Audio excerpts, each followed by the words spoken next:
What's up, guys? Thanks for tuning in to another episode of Niners News here on 49ers Hive. My name is Zach Hernandez, and today I'm joined by my co-hosts, Matt Llewellyn and Anthony Perry. And guys, we're going to be talking about if we are concerned about Emmanuel Moseley going forward. Matt, why don't you go ahead and take it away? Yes. And I know that people are going to say, well, it's DeAndre Hopkins. He's like the best receiver in football. Yeah, but he still torched you for 11 receptions on 12 targets or whatever against Emmanuel Moseley, gave up the most amount of yards.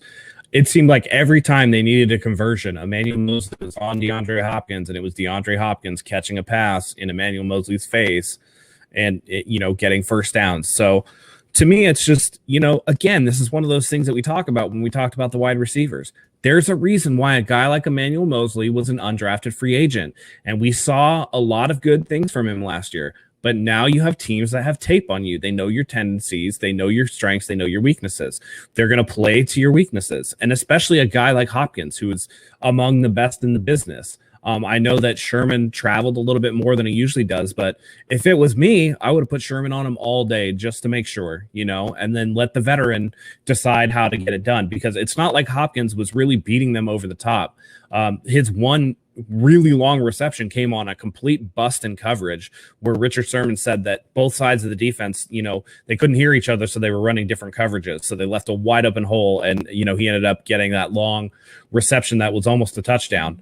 So to me, corner was one of the positions that I thought they should have addressed to begin with. I hammered home that they should have gone after Logan Ryan in free agency and brought somebody in because Sherman's aging, because you don't know exactly what you have in Moseley, because Ahkello Witherspoon is inconsistent. I mean, could you imagine if it was Witherspoon out there instead of Moseley? I mean, I can't imagine it could have gone much worse, other than the fact that Ahkello Witherspoon seems to give up touchdowns left and right.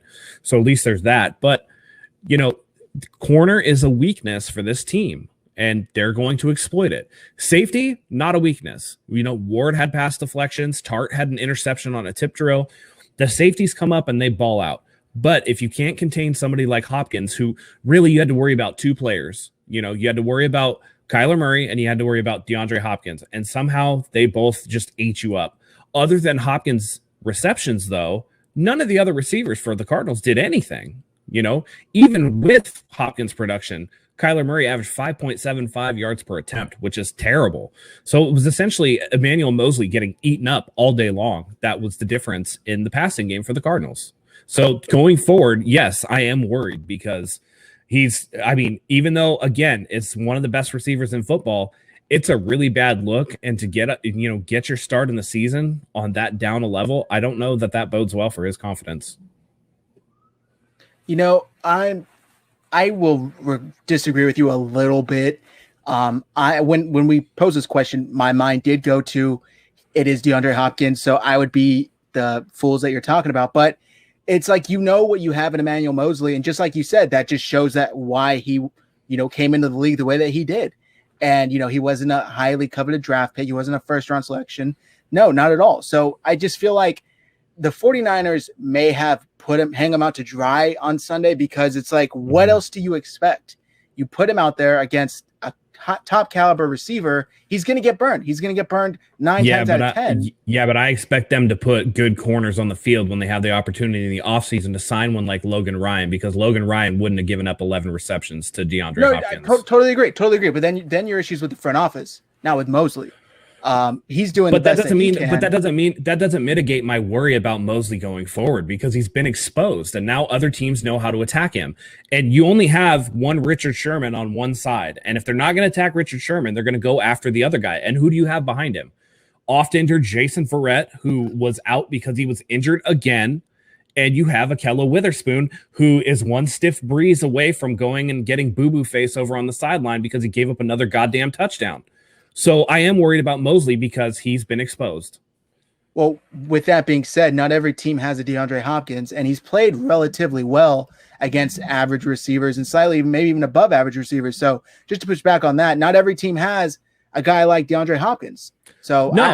I'm concerned, but I just think we know what we have in him, and the 49ers should have done something in the offseason, or like you said, put Sherman on him and made him follow DeAndre Hopkins. Right. But who are the best teams in the AFC? Let's just say we get back to the Super Bowl. Who are the two best teams in the AFC? Baltimore and Chiefs Kansas City. And the Ravens. And what do they both have? Outstanding wide receiving cores that are going to eat up people like Moseley. You might get something. I mean, you're not going to put Richard Sherman on Tyreek Hill or Hollywood Brown. So who does that go to? That goes to Moseley. And now he's exposed and he's going to get chewed up. So if you're talking about this team potentially vying for a Super Bowl and getting back to a Super Bowl and winning one, then you have to worry about Moseley, because once you get, I mean, you can make it through the regular season. You can feast on crappy teams like the Jets and the Giants. But if you want to be a real contender, you have to be able to stand up to the tippy top teams in the league. And to me, Moseley, I don't know if he's going to be able to do it. What do you think, Anthony? So pulling up my handy dandy PFF, Richard Sherman was targeted twice. He only allowed one catch on 9 yards, and I'm almost positive that catch was DeAndre Hopkins. As for Emmanuel Moseley, he was attacked all day long. 13 targets, 9 receptions. He gave up 82 yards. So if you look deep into it, his overall totals weren't bad. To give up 82 yards, I mean, with that kind of Cardinals offense, I'll take it. Albeit a lot of that was against DeAndre Hopkins. And you can tell Cliff Kingsbury knew that Emmanuel Moseley was the weakness. So in a sense, I will agree with Matt. I do think that when you can expose that kind of weakness, and yeah, he didn't give up 100+ yards. He didn't give up any big plays. He kept everything in front of him against DeAndre Hopkins. But the big problem with that is I think Emmanuel Moseley has the talent to be that kind of enforcer. But when you realize that DeAndre Hopkins is catching everything in front of him and making a play afterwards, you got to make some kind of adjustment, man. And other teams are going to see that. Like Matt said, they had all kinds of film on Emmanuel Moseley after last season. And maybe this was a good example of what film can do for you. Everything was in front of Emmanuel Moseley. And I think Saleh was trying to hide that. I think he was trying to hide the fact that he doesn't want Hopkins to take everything over the top against Moseley, because Moseley can give up the big plays like he did against Kansas City. And that leads to the point that, can he go up against a tippy top of wide receivers? He didn't do it last year. I get he's a rookie. I get that he's undrafted. I get that he didn't go up against that kind of talent. But when you see that that is the weakness, I think that leads to concern for me too, because you saw Richard Sherman. He did everything he was supposed to do. He gave up one catch. And PFF can be kind of ticky-tack depending on how you look at it. But the big picture is that Sherman did his job. Emmanuel Moseley did everything he could. But at some point, you got to see, hey, Moseley, Hopkins is catching everything underneath. Undercut something. Make some kind of adjustment to where you can go and attack that ball. As a cornerback, you got to trust that your safety is going to be back there to make a play. And yeah, maybe Moseley and the defense was playing it safe, but when you see that the team is just going after you all day long and the offense isn't doing anything, no one's getting pressure, no one's forcing turnovers, sometimes you have to get risky and go out there and make a play. And quite frankly, Emmanuel Moseley didn't do that. Do I think he can be that corner? I don't think so. But when you have a team attacking you, you have to make some kind of adjustment. And quite frankly, I don't know if he can make that adjustment going forward. Yeah, I would be very curious to see who PFF attributed that busted coverage to that, accounted for a bunch of yards. I know it was, I don't know if they specified, but it seems to me like, there was a lot of culpability to go around. So, I mean, yeah, right now, outside of Richard Sherman and K'Wan Williams, who remains one of the better slot safeties in the NFL, they're really thin at corner, and they missed an opportunity to go get some talent. And I think it's going to bite them going forward. Either it's going to be, a trial by fire for Moseley. And if he can't do it, then we're not left with many alternatives. Just closing it out here, we heard going back to last year that they don't need top tier corners because they have a top tier defensive line. They have elite pass rushers. They have elite linebackers.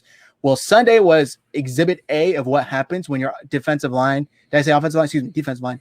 When your defensive line isn't at their peak and they're not playing as well as they should have, then your corners get exposed, your secondary gets exposed, and you're sitting there scratching your head like, dang, maybe we should have addressed our secondary because we just didn't. And now they're, DeAndre Hopkins made us look like fools.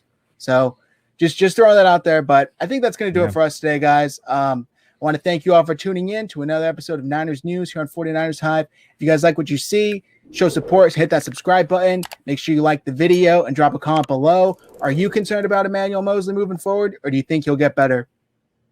And click the bell for notifications. Each and every day we're bringing you new videos. And until next time, go Niners.